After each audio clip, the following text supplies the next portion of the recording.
யா சில பேர் பார்த்தீங்கன்னா, நம்ம ஃப்ரெண்ட்ஸ் என்ன தப்பு பண்ணாலும், நம்ம ஃப்ரெண்டு தானே அப்படின்னு சொல்லிட்டு அவன் பண்ணுற தப்புக்கெல்லாம் வந்து அவங்களும் ஹெல்ப் பண்ணுவாங்க. இல்லைனா கண்டுக்க மாட்டாங்க. அதேமாதிரி சில பேர் நான் வந்து நம்மளோட எதிரி அப்படின்னு சொல்லிட்டு அவன் கரெக்டாக சில சுச்சுவேஷனில் நடந்தாலும், நீ பண்ணுறது எல்லாமே தப்பு தான் அப்படின்னு சொல்லுவாங்க. ஆனால் திருவள்ளுவர் என்ன தெரியுமா சொல்கிறாரு, இப்படி பயாஸ்டாகவே இருக்கக்கூடாது. நீங்கள் எப்பயுமே வந்து நடுவு நிலைமையாக இருக்கணும். நீங்கள் வந்து எல்லாருக்குமே ஒரு நியாயத்துக்கு வந்து சாதகமாக இருக்கணும் அப்படிங்கிறார். சரி, திருக்குறள் என்ன சொல்கிறான்னு பார்ப்போமா?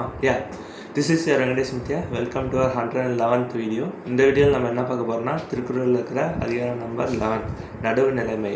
அதில் இருக்கிற குறள் நம்பர் 1 பார்க்க போகிறோம். குறள்: தகுதி என ஒன்று நன்றே, பகுதியால் பார்ப்பட்டு ஒழுகப் பெறின்.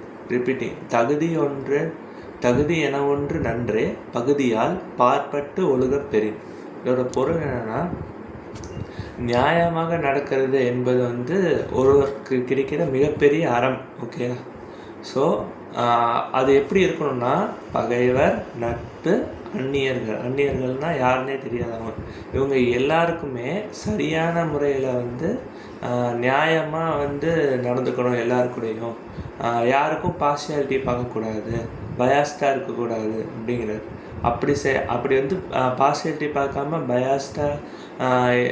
பயாஸ்டாக இல்லாமல் நம்ம வந்து நியாயமாக இருக்கிறது தான் உண்மையான நல்லவங்க அப்படின்னு நம்மளே சொல்லிக்கலாம். இல்லைன்னா வந்து இப்படி பார்ஷியாலிட்டியாக இருந்தாலும் நம்ம கெட்டவர் தான் அப்படின்னு சொல்கிறார்.